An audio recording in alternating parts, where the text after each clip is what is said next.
আপনার জীবনে কি এরকম কেউ আছে যার সঙ্গে কিছু সময় কাটানোর পর আপনি হঠাৎ করে ফিল করতে শুরু করেন যে আমি মনে হয় অযোগ্য, আমার মনে হয় মান সম্মান নেই, সমস্ত ভুল মনে হয় আমারই? যদি এরকম হয়ে থাকে তাহলে খুব সম্ভবত আপনি একজন নার্সিসিস্টের দ্বারা আক্রান্ত এবং আপনার জীবন তিলে তিলে সেই নার্সিসিস্ট ধ্বংস করে ফেলছে। সেই নার্সিসিস্ট হাসতে হাসতে কোনো রিগ্রেট ছাড়াই আপনার জীবনকে ধ্বংসের দিকে এগিয়ে নিয়ে যাচ্ছে।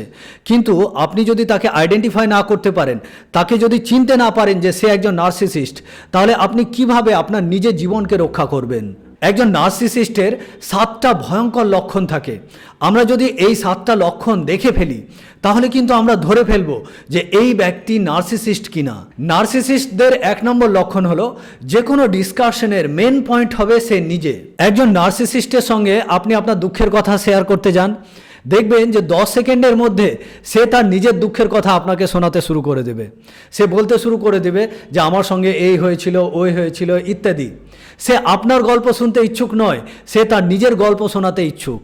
আপনি আপনার সফলতার কথা তার সঙ্গে শেয়ার করতে যান, সে আপনার সফলতার গল্প পুরোপুরি শুনতে পারবে না।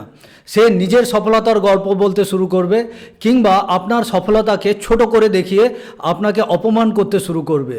কারণ তার জগতে সে নিজে নায়ক, আপনার গল্প সেখানে চলবে না। নার্সিসিস্টদের 2 নম্বর বৈশিষ্ট্য হলো যে এরা কখনোই নিজেদের ভুল স্বীকার করবে না।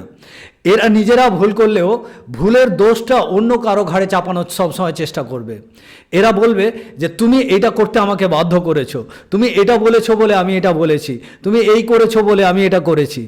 নিজেদের যে কোনো জায়গায় কোনো কিছু দোষ হচ্ছে সেটা তারা কখনোই স্বীকার করে না। নিজের ভুল হলে ভুল স্বীকার করে নেওয়া এটাও যে এক ধরনের সততা, বা ভুল হলে ভুল স্বীকার করে নিয়ে অন্যের কাছে ক্ষমা চেয়ে নেওয়া এটা যে এক ধরনের নৈতিকতা, বা ভুল স্বীকার করে নিলে নিজেকে শুধরে নেওয়া যায়, এই ধরনের জিনিসে এরা বিশ্বাস করে না।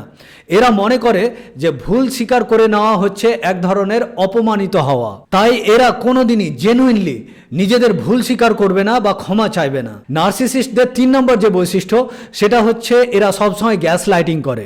তো গ্যাস লাইটিং জিনিসটা কি? গ্যাস লাইটিং হচ্ছে কোনো একজন ব্যক্তির যে রিয়ালিটি, তার যে ট্রুথ, সেই ব্যাপারে তার নিজেরই সন্দেহ সৃষ্টি করে দেওয়া। তাকে বারবার এরকম বলা হবে যে আপনি যেটা ভাবছেন সেটা ঠিক নয়, আপনাকে তো এরকম বলা হয়নি, আপনি যেটা অনুভব করছেন সেটা তো ঠিক নয়, আপনি বেশি সেনসিটিভ, আপনার মেমোরি দুর্বল, এইসব বলে বলে বলে বলে বলে তার নিজের যে রিয়েলিটি, বাস্তবতা, তার ব্যাপারে তার নিজেরই সন্দেহ সৃষ্টি করে দেওয়া, এটাকে বলা হয় গ্যাস লাইটিং। তো নার্সিসিস্টরা সবসময় গ্যাস লাইটিং করতে থাকে। নার্সিসিস্টদের 4 নম্বর বৈশিষ্ট্য হচ্ছে এরা বাইরে দেবদূত, ঘরে দানব। নার্সিসিস্টদের পাবলিক ইমেজ দারুণ ক্যারিজম্যাটিক, চার্মিং, ম্যাগনেটিক হতে পারে। লোকজন তাদেরকে দেখে বলবে আহ কত ভালো মানুষ, কত চার্মিং পার্সোনালিটি।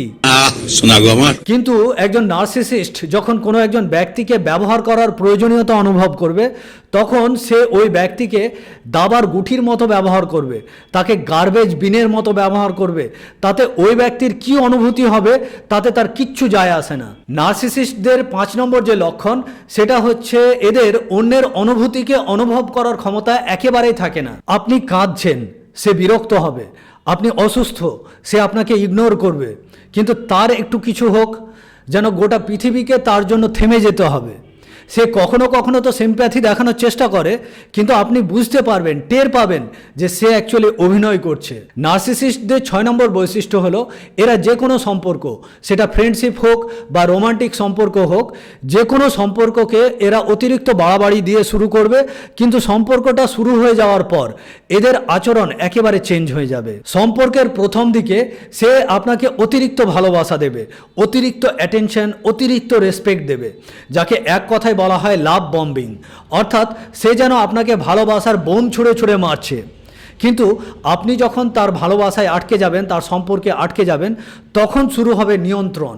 সে আপনার প্রত্যেকটা পদক্ষেপকে নিয়ন্ত্রণ করতে চেষ্টা করবে, এমনকি আপনি কি চিন্তা করছেন সেটাকেও কন্ট্রোল করার চেষ্টা করবে। শুধু তাই নয়, সে আপনাকে ইনসাল্ট করবে, অবজ্ঞা করবে এবং আপনাকে তুচ্ছ তাচ্ছিল্য করবে।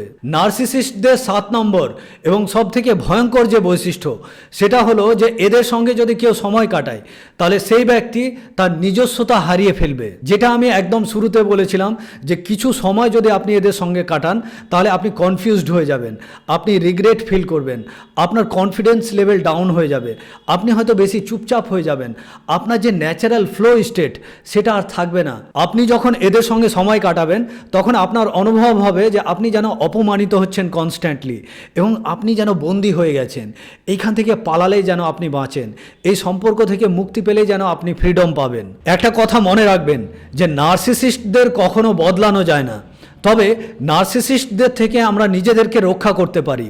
আর নার্সিসিস্টদের থেকে আমাদের নিজেদেরকে রক্ষা করার জন্য ফার্স্ট স্টেপ হচ্ছে আমার জীবনে নার্সিসিস্ট কে আছে সেটাকে আইডেন্টিফাই করতে পারা। এই ভিডিওতে সেটা নিয়েই আমি আলোচনা করেছি। পরবর্তী ভিডিওতে আমি কিভাবে নার্সিসিস্টদের থেকে নিজেদেরকে রক্ষা করব সেই ব্যাপারে 7টা স্টেপস নিয়ে আমি আলোচনা করব।